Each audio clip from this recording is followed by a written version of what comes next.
ഇത് part 3 video ആണ്. ഇതിന് മുമ്പത്തെ 2 വീഡിയോസ് കണ്ട ശേഷം ഇത് കാണാം.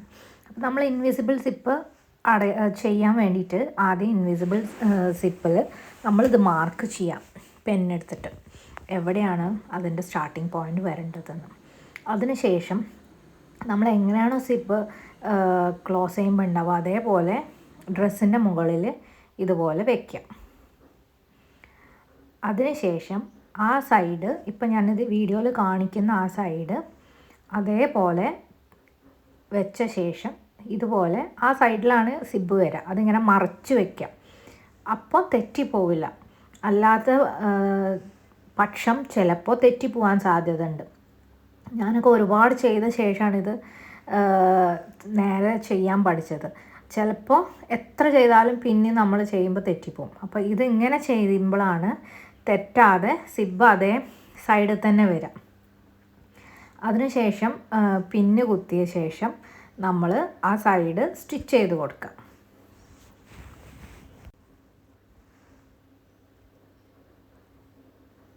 അപ്പോൾ ഞാൻ പിന്ന് കുത്തുന്നതാണ് ഈ വീഡിയോയിൽ കാണിക്കുന്നത്.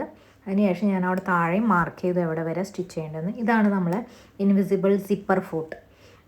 ഇത് വെച്ച് സിബ് ചെയ്യാൻ പഠിച്ചിട്ടുണ്ടെങ്കിൽ ഭയങ്കര ഈസിയാണ്.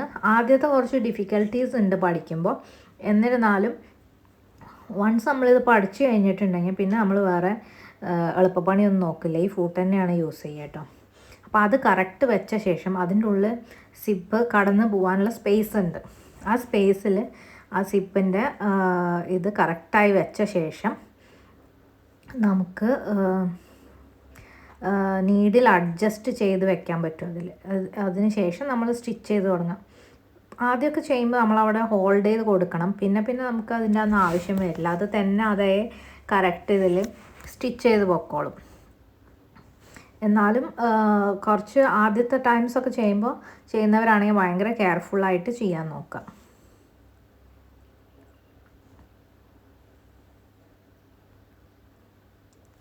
പിന്നെ ഈ ലേസ് വരുന്ന സൈഡിൽ ഭയങ്കര തിക്നെസ് കൂടുതലായിരിക്കും. അതുവഴി ആ സ്റ്റിച്ച് കടന്നു പോകാൻ കുറച്ച് ബുദ്ധിമുട്ടാണ്. അപ്പോൾ അവിടെ ഭയങ്കര സ്ലോ ആയിട്ട് ചെയ്യാം. അതിനുശേഷം ഇപ്പോൾ ഒരു സൈഡ് സ്റ്റിച്ച് ചെയ്ത് കഴിഞ്ഞു. എന്നിട്ട് നമ്മളത് ക്ലോസ് ചെയ്ത് നോക്കുകയാണ്.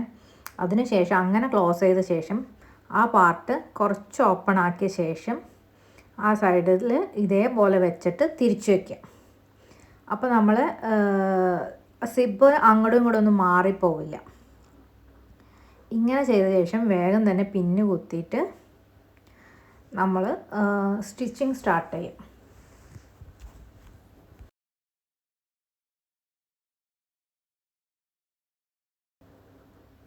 ഇങ്ങനെ ചെയ്യുമ്പോൾ നമ്മൾ ലൈനിങ് ഇല്ലാതെയാണ് ഈ സിബ് വെക്കുന്നത് കേട്ടോ. ലൈനിങ് പാർട്ട് നമ്മൾ ഇതിൽ ഇൻക്ലൂഡഡ് ആക്കിയിട്ടില്ല. അത് വീഡിയോയിൽ ശ്രദ്ധിച്ചാൽ നിങ്ങൾക്ക് മനസ്സിലാവുന്നുണ്ടാവും.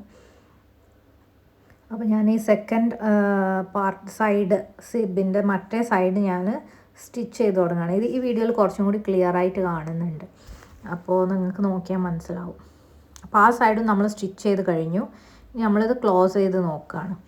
അപ്പോൾ ആ ലേസിൻ്റെ ഭാഗം കുറച്ച് തിക്നെസ് ഭയങ്കര കൂടുതലായതുകൊണ്ടാണ് അങ്ങനെ നിൽക്കുന്നത്.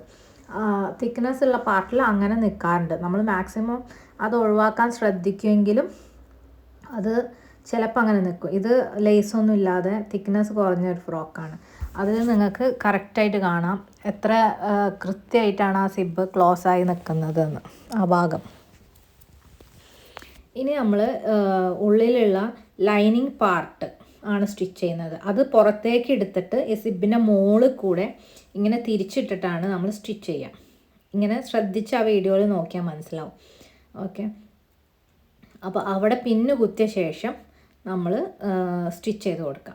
ഇതിന് നമ്മൾ ഇൻവിസിബിൾ സിപ്പർ ഫൂട്ട് യൂസ് ചെയ്യണം എന്നില്ല.